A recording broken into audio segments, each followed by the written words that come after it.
Welcome, welcome, welcome. How much do you need to make in order to purchase home in Fort Worth? That is what we're addressing today. Let me make sure we can all be heard loud and clear. As you're coming in, a like is going to go a long way. It's going to really help us get this info out there. Welcome.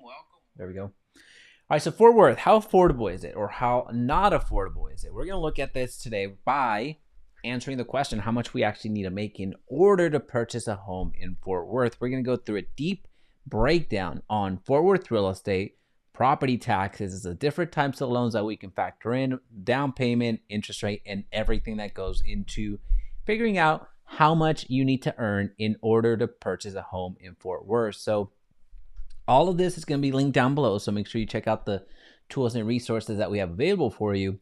It's going to really make it easy for you to understand where you might want to improve, whether that's your credit score to see how much of an improvement that will make in your affordability or how much more home you can purchase, whether you can't really factor in the interest rate directly, but through that credit score, as we were just mentioning, that can absolutely enhance it, how much down you need to have, and a lot of other factors that go into purchasing a property. So we're going to look at that today. So if you have any questions, please feel free to drop them in the chat. Let's get going. Let's look at what we actually need to earn in order to purchase a home in Fort Worth. Now, the first pit stop that we're going to make is in one of my favorite websites that allows us to do some real-time research that you have access to. I do this type of research more on the MLS, but you have access to this at no cost to you. It's very simple to use. Just go to altos.re and it's going to give you this type of information. It's real-time market data that you can use to make real-time real estate decisions.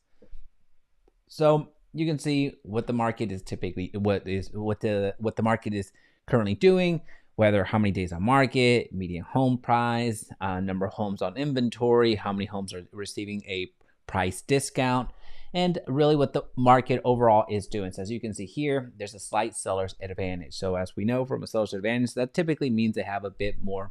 It's commonly known as a seller's market, where they have a bit more options. They have a bit more say and sway in what they're willing to accept or not. So in other words, they have an abundance of offers as opposed to not having them. Now, if it was a buyer's market, then it would be the complete opposite. All right, so this is cool. This is awesome. This is something that you can check out on your own. You're going to see some vast market sways here that there's some indicators here that we're not going to necessarily use because that is all over the board.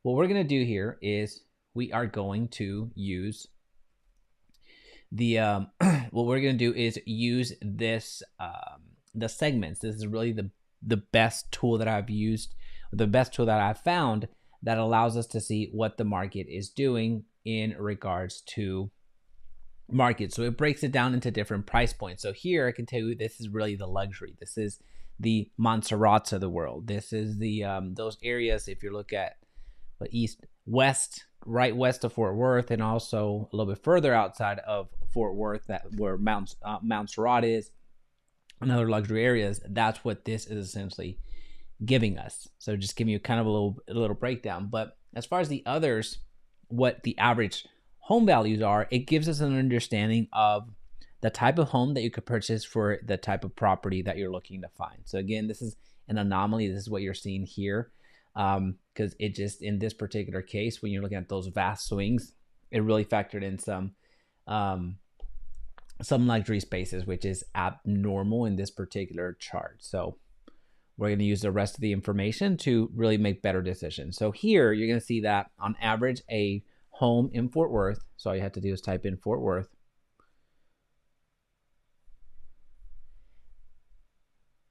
The median home price in Fort Worth, to get a 4-bed and a 3-bath, you're looking at about $585,000.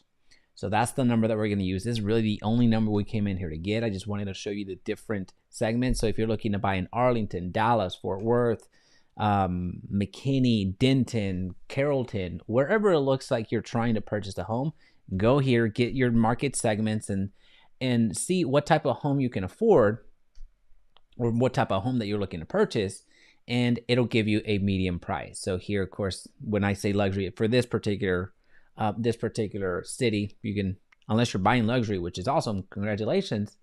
This is a little bit anomaly. Don't really factor in the top 25%, the top segment being luxury all of the time. That's not going to always happen, or move the market that in such a drastic way.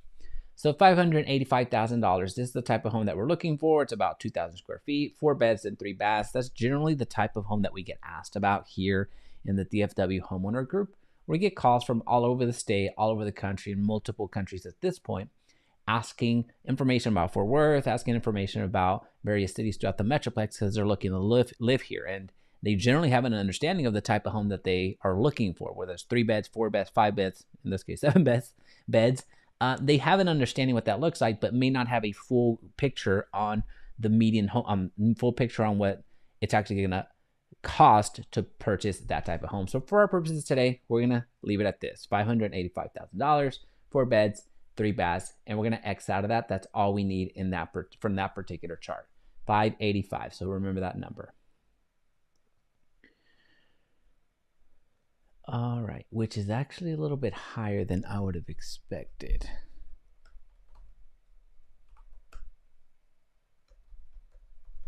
Let me pull up another chart real quick. Yeah, that's actually a little bit higher than I was. That's way higher. All right, let's do an audible, because as I looked at it, that just does not look right. That it's actually not right. Because, I mean, I live in Fort Worth. Well, 5 minutes south of Fort Worth, and that is not the price. Let's do a quick audible. Out of fairness to the city. Let's do this. I still think altos.re is a phenomenal tool, but for that particular instance, those charts, those variations were just skewing up the prices drastically. So I need to research and see why that's the case. So what we're going to do is we're going to use our friend Zillow and see what the median home value is. This is a lot more realistic. So we're going to make do with what we have. So we only need one number here. We only need the $302,000. We're going to say that's what we're going to look for, as you can see here. And the area that I know it's actually pulling from, you have two major, well, you have a lot of luxury real estate, but right in through here, you're going to see some luxury, but you're going to see in Fort Worth, if you're looking for the luxury market, you're going to look at Mira Vista, which is ultra luxury, and Montserrat, which is ultra luxury. So if you're looking for the top of the top real estate in Fort Worth, and if you're looking at proper luxury real estate, those are the two areas that you're going to look for. And then also over here right in this pocket in the neck of the woods right here, Westover Hills. That's what luxury is. So for our purposes today is we're going to do this, $302,000. That's the only number we care about. All right, so now that we have that number, we're going to keep moving right along. And that's why it's so important to understand where these numbers come from. As you get more information of the real estate that you're trying to purchase, as you get more information on where these numbers fit together, you're going to be able to catch things like that allow you to make more rational decisions. So that's why we kind of had to pause for a quick second, because as soon as I popped that up, it just did not look right. And in fact, it's not right. So let's get going. Here's what we're going to do. We're using this tool called the Max Price Calculator. And now this calculator comes to us courtesy of Win the House You Love, which is a YouTube channel that you should check out. This is was created by a friend of the channel, which is Kyle Seagraves. So if you want this tool, it is linked down below for you to check out. So it just says, well, there's something in the description that lets you know that this is the tools that we're using. So make sure that you go down there and check them out. All right, so for our purposes today, we're going to go and fill out our scenario. We're going to fill out what we're actually trying to accomplish, which is see how much we need to earn in order to get to $302,000 in specifically Fort Worth. So that's the goal today. How much do we actually need to earn? What does our salary need to be? For our purposes today, we're going to go with 5% down. Could we use 20% down? Absolutely, but we're not going to. The reason being is because we get a lot of folks that are either doing the minimum 3% down if they're going conventional, or if they're doing FHA. The FHA type of loan, they're getting 3.5% down. So that's the minimum, but where most of our clients end up landing is about 5% down. Now, where do a lot of people come up with 20% down is necessary to purchase a home? That's a myth that is misunderstood. And where that's coming from is that If you put 20% down on the purchase of your home, what that allows you to do is avoid what's called mortgage insurance. So that means that you have enough equity in the game to where the bank, the lender, says, okay, we're not going to charge you an additional percentage or an additional fee of that mortgage insurance in order to lend you that loan, because you have enough equity in the game. So until you get to that 20%, we're going to have to charge you that mortgage insurance. So that's where that 20% comes down. So if you do 20% down, you're avoiding that additional mortgage insurance. But if you don't, then it's going to be added on. All right, so let's continue. Interest rates. Interest rates is going to be the biggest indicator on how much you're going to be paying per month. Now, assuming that the price is fixed. So the price is it's gonna dictate, or the loan is gonna dictate how much you end up paying. But when it comes to the biggest sway, if you're looking to impact your monthly mortgage payment the most, it's gonna be getting a favorable rate, a more favorable rate throughout. So you can put an additional $50,000 down, $100,000 down. Yes, that's gonna drive your monthly mortgage payment down, but it's nothing compared to how much further down you can drive the monthly mortgage payment with a sway of the interest rate. So this is why we work so hard with our credit. This is why we work so hard with not trying to time the market, but having reasonable expectation of when we need to lock rates, when we don't need to lock rates in order to purchase a home that we're looking to get. All right, so what we're gonna do is find out what is going on right now. Mortgage interest rate today. That's what we're gonna look at. All right, so assuming that this is Texas, assuming that this is not going to really sway it too much, but we're going to make it as reasonable of an adjustment here as possible. We're going to assume it's roughly a $300K loan. We're going to assume that it's 5% down. We're going to assume that it's Texas, which, I mean, these are all some reasonable assumptions you would just make in your particular situation. And we're going to say credit score is not great. We're going to go with 720 just to give you a bit of a variance. Now you can see how, like, look at the difference. So 7.26. If we go from 720 and then we max it, you save 0.3%, which is drastic, which is huge. And I'll show you the difference of what that can make in your monthly mortgage payment shortly. But we're going to assume a relatively average interest rate. So credit score. So now it's going to be 7.26. So we're going to come here. As you saw in my last breakdown, it was actually 7.5. So the interest rates just from 3 days, because my last live stream was, I believe, Cleburne, and it was on Wednesday, it's already gone down, right? So it fluctuates day to day, fluctuates quite a bit. So that's why it's important to understand at least some ranges of when you're purchasing, because this will continue to fluctuate until you do what's called a rate lock, until you lock your rate. And that happens after you find that property, you put it under contract, and you're working on your way to actually getting approved. So the moment that an offer gets accepted, you're reaching out to your lender and saying, we got it, here's the purchase contract, and they will do what's called locking your rate at that point. All right. All right, so now that's one variable that we're going to get into, and I'll show you the other variables here shortly. The length of the loan, we're going to put 30 years. Most of you are going to get a 30-year loan. I've only had one 15-year loan out of all the properties that I've purchased, and I've regretted it. Actually, I've had two, and I've regretted it both times. So on my primary and a rental. So at this point, I only get 30-year loans. All right, property tax rate. All right, so property taxes. Let's back up for a quick second and really factor in what goes into a monthly mortgage payment. There's 4 components you need to be aware of. There is your principal, how much you borrow from the bank. There's your interest, how much the bank is charging you to borrow that.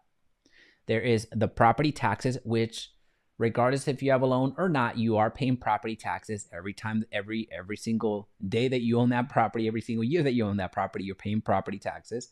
And then you have the interest rate. So your home insurance. So you have your home insurance.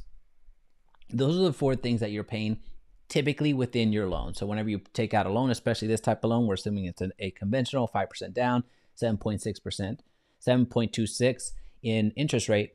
You're essentially paying you're going to be paying these four things. You're going to be paying the principal, the interest, the property taxes, and the home insurance, all in your monthly payment. Now, we can go into a bit more detail here shortly, but let's get into more Fort Worth specific information. Again, this is what's going to change. This is with these videos that we do, whenever we're talking about max prices, how much you can actually afford, the salary that you need to make, understanding property taxes. If I do nothing else with these videos, then communicate how important property taxes are here in Texas, is going to be a well worth series, because property tax rates vary from city to city. In fact, even within the city, it varies depending on the ISD that you're in, and in various parts that you might be living in. So you have the property tax rates is something that you need to understand, because even if you have regardless if you have a loan or not on the property, if you own it outright, you're paying property taxes. And in some cases, the value of your home can yield you paying $10,000, $20,000, $30,000 in property taxes alone, regardless if you have a mortgage or not. So that's how very important it is. So let's look into this. The easiest way to do this is to go directly to the source, Fort Worth property tax rate.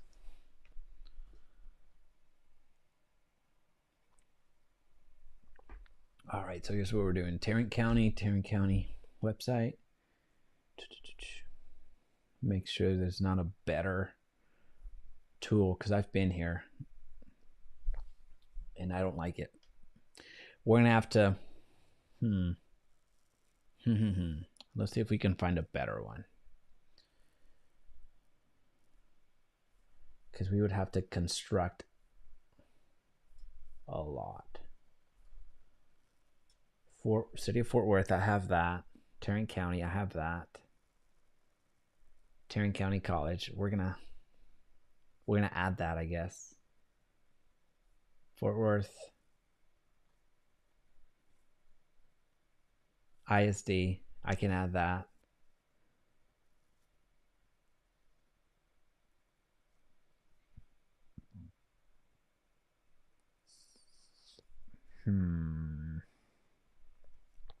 I can add the JPS Health Network. It's not always clear cut. So that's why we're going to do a little bit of digging around, and I'll explain myself here shortly. I just want to get us to the answer that is going to help us fully illustrate what I'm looking to do.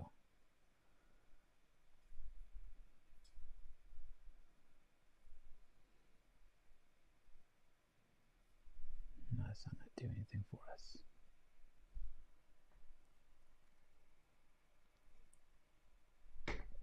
All right, here's what I'm trying to do. Actually, I'll show you right now.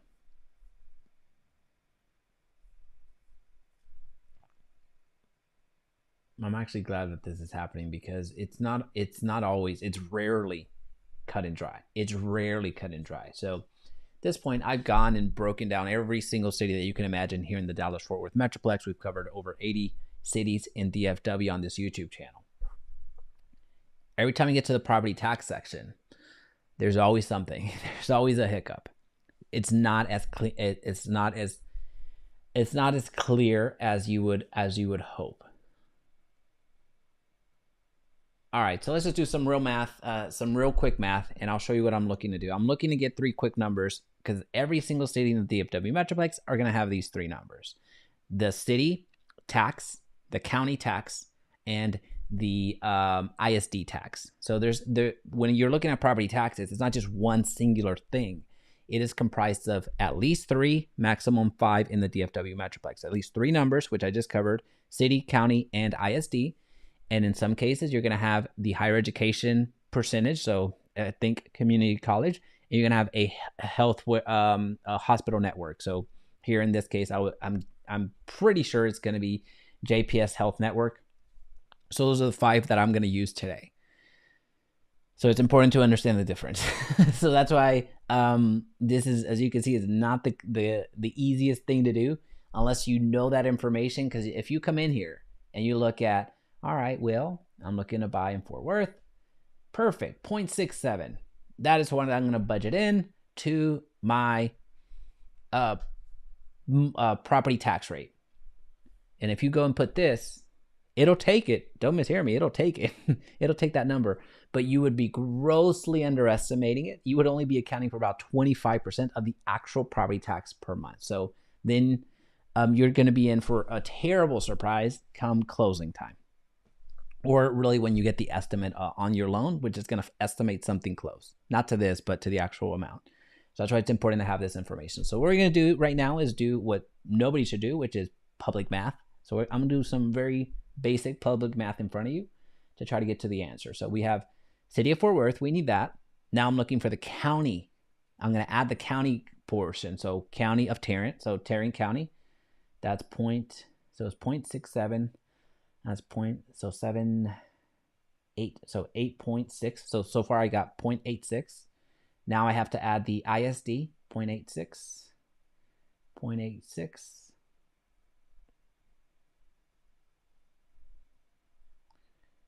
92. So 1.92 right now. So I'm adding this Fort Worth part. 1.92. And now, so I have those three that I need. And as you can see, it quickly added up. So 1.92. 1.92. Now I'm going to add, even though it's going to depend on where you actually live, I'm going to add the other two taxes that I would factor in just to be on the conservative side.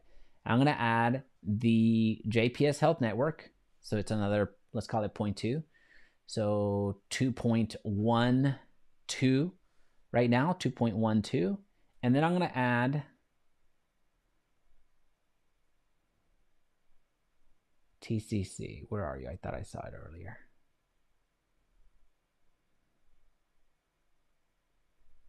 I thought I saw TCC. So the higher education portion. I'm fairly certain I saw it. Anybody seeing it? There it is. Oh, it's right below it. What am I doing? 2.34. Okay. So before I forget, 234. All right. Let me X out of this, but as you can see, it's not as clear cut as you would think. So let me do a really quick brief recap. We're talking about property taxes in Texas, which are the 6th highest in the country. At this point, I think Texas is actually going up. I think it's either the 5th or the 4th most expensive when it comes to property taxes in the country because of its growth. So you have in the Metroplex, you're going to have 3 for sure, 100% of the time, you are going to need to add these up. You need to add up your city tax, you need to add your county tax, and you need to add your ISD tax. You're going to pay on those 3. So you're going to add them up, and the value of your home is what that's going to, the assessed value, not the market value, the assessed value is what you're going to charge against it, or what you're going to multiply against it to get to your actual property tax due, what you're going to actually be owed. What you owe, actually, not you don't get owed, you owe. And then the other 2 is a city by city case. Sometimes you are going to have both. Sometimes you're only going to have one. Sometimes you're going to have none of the following 2, which is the higher education, so community college, and the hospital network that it falls in. So again, in some cities, you're going to have only 3. In some cities, you're going to have 4. In some cities, you're going to have 5 different numbers. You need to add up because that's what you're going to be ultimately paying taxes on. Super way. I wish it was just a straight up number that we could look at and life is good. But unfortunately, that's not the case here. So that's why it's important that you have this information in front of you, because if we had just looked up property tax rate in Fort Worth and just gone and seen City of Fort Worth, that this number right here would be 25% of what the actual number is. And then you're going to be in for a rude awakening. So it's much better to have this information, obviously, and know where the numbers are coming from. Insurance rate. So what we're going to do is just going to put 0.75% of the value of the home, which is what it's going to cost us to insure the property for the year. Now remember, our loan, the number that you're going to see here shortly is going to be comprised of 4 numbers, and that's going to be your principal, how much you borrowed, your loan, how much it cost you to borrow that, your property taxes, you're paying those every single month, and your servicers putting that in escrow in order to pay the property taxes at the end of the year. And then you'll also be paying your home insurance, which again will get purchased. The policy will get purchased every single year. You're paying the premium monthly. All right, so we're going to assume it's a conventional loan. And you have various options. You could do Good credit, fair credit, FHA, FHA loan, USDA loan, VA loan. But for our purposes today, we're just going to go with good credit, conventional, clean cut loan. If this does not fit your model, then make sure that you update that. Yearly HOA fees. In Fort Worth, you are going to find some HOAs, not as much as you would imagine. So like in the southeast part of Fort Worth, you're not going to really find a lot of HOAs. In the northeast, in fact, a lot of the east side, you're not going to find a lot of HOAs. Now in the southwest side, you're going to find a little bit more HOAs and more master plan communities or new construction communities. You are going to find some HOAs there, given that over 80% of the new construction that gets built is going to have an HOA associated to it. Just a little fun fact there. So for our purposes today, we're going to leave this here just to have a number there. For 300 is a reasonable amount for what an HOA, in the event that you purchase a property within an HOA in Fort Worth, has one. $300 is a fair and reasonable amount. We're not going to do anything with this number. That's going to adjust itself. Actually, we're just not going to do, we're not going to really do anything with this number. It's going to adjust itself. I'm sorry. All right, so for our purposes today, let's start off. We need to get to $300,000, right? So that's what the property that we're looking to find, that's what it's going to cost us. It's going to be $302,000. We'll be a little bit more exact. For our purposes, we're going to start off with $70,000. Let's just say we make $70,000 a year, and we're going to factor in some debt.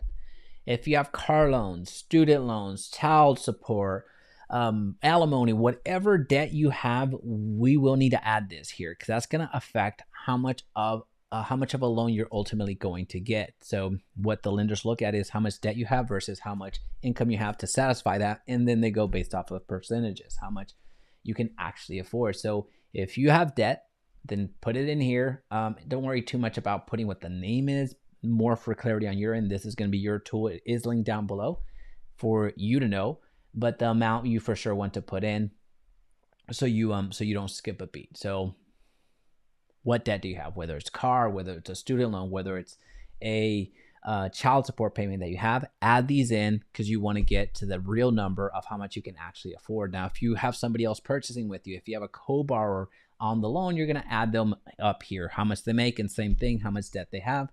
And then the lender's going to aggregate everything together to see how much you can actually afford. So for our purposes today, we're just going to keep it super clean, super simple to use. We're going to do $70,000 as our yearly income. And we're going to assume that we don't have anything that is considered a debt, like a car loan or student loan or anything like that, or credit cards. As a reminder, go check out the YouTube channel, Win the House You Love.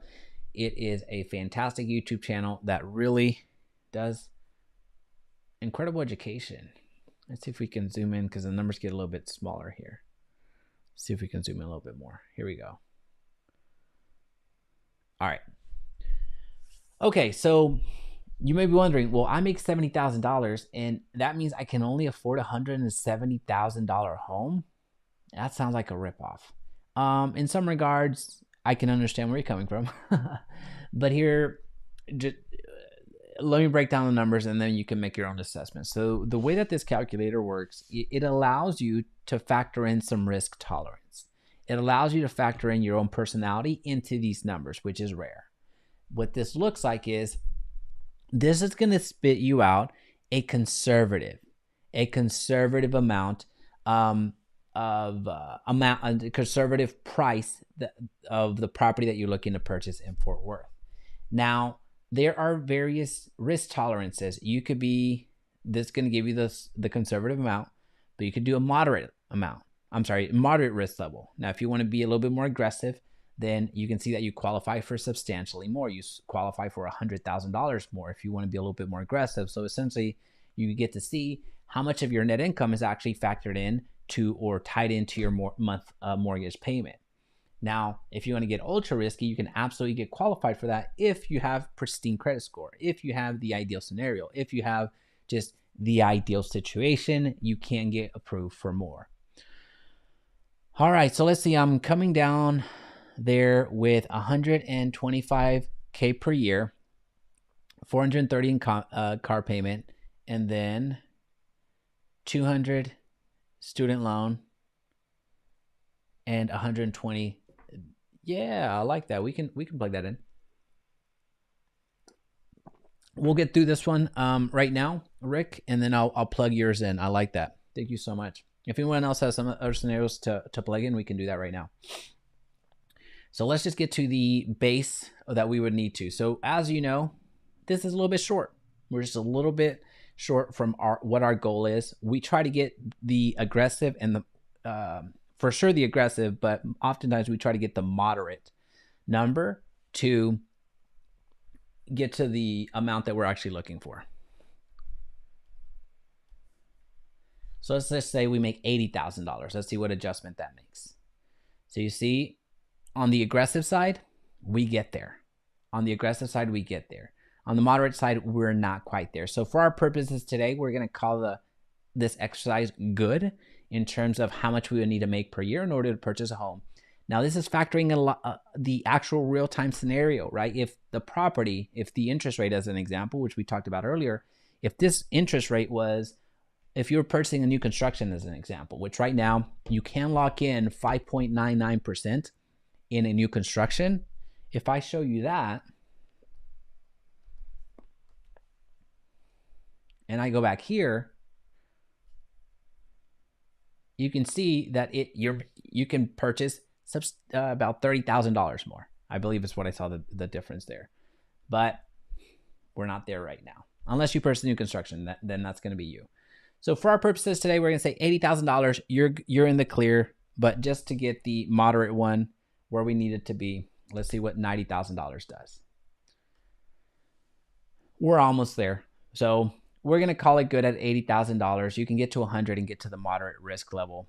And here it's the breakdown of where the payment goes. So you see that principal and interest, property taxes, homeowner's insurance, mortgage insurance. So remember, if you didn't put 20% down, then that's what you're looking at. All right, so let's plug in Rick's scenario real quick. Okay. All right, so I believe we had 125 in the mix. And then we had, dun, dun, dun, 430 for the car payment. Car. Then we had student loan. And then we had 120.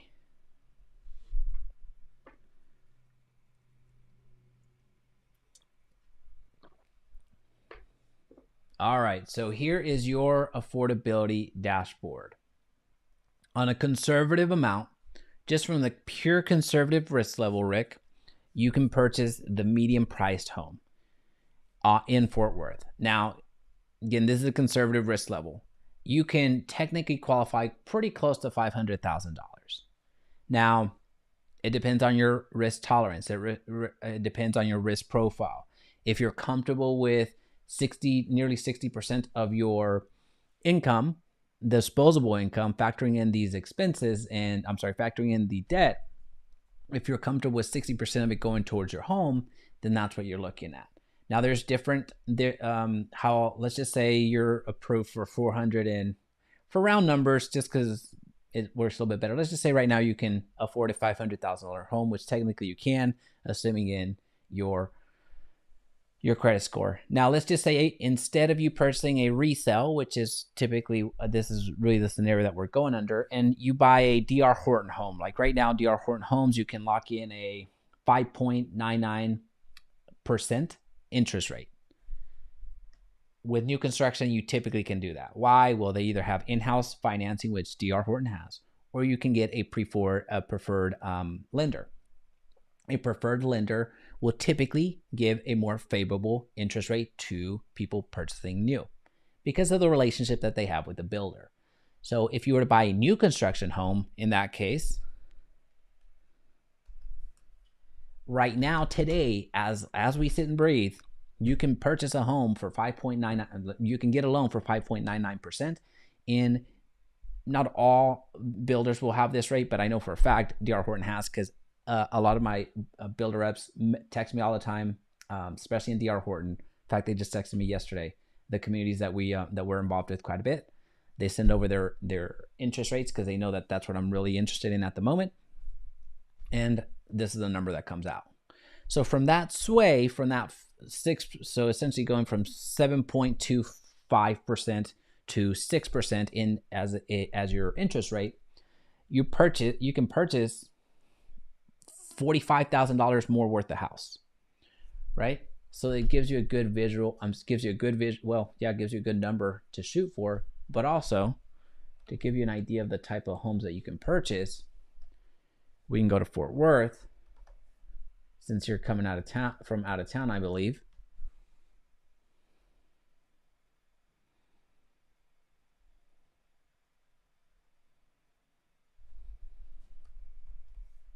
Gives you a lot of regions, huh? I just need the city.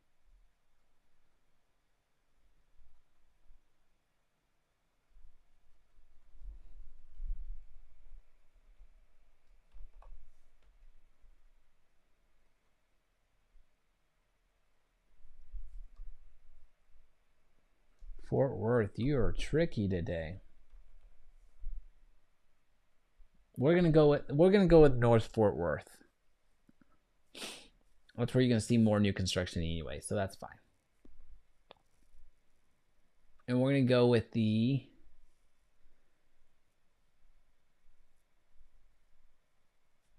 technically our median home price that we were looking at was $300,000. Oh, that's too little. I wanted to show you what properties look like. No big deal. We'll have Zillow bail us out again.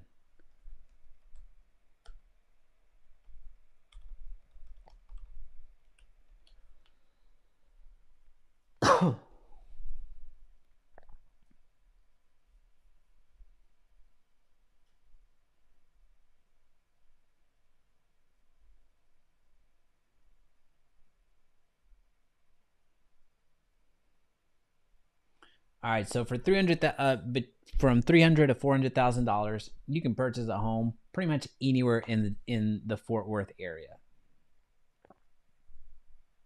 Oops.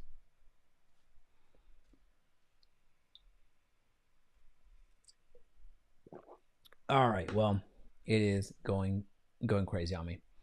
At the end of the day, your median home, the salary that you would need to take home if you're going to be purchasing a home for 5% down at a 7.2, I think it was 6% interest rate. For $80,000, you're going to be able to purchase a home in Fort Worth. Now, of course, you can earn less and purchase a home that's a little bit less than $300,000. You could put more money down and purchase a home that's around $300,000 as well. There's several factors in here that as soon as you understand the math and what numbers actually affect price, what numbers actually affect the monthly mortgage payment, it gives you an understanding of how much you can actually afford. So if you want this tool, it is linked down below for you to make your own calculations. But at the end of the day, we have successfully answered how much you need to earn in order to purchase in Fort Worth. If you have any questions, please feel free to drop them in the chat and or reach out to us at admin@highmirrorsense.com. I'll see you on the next one.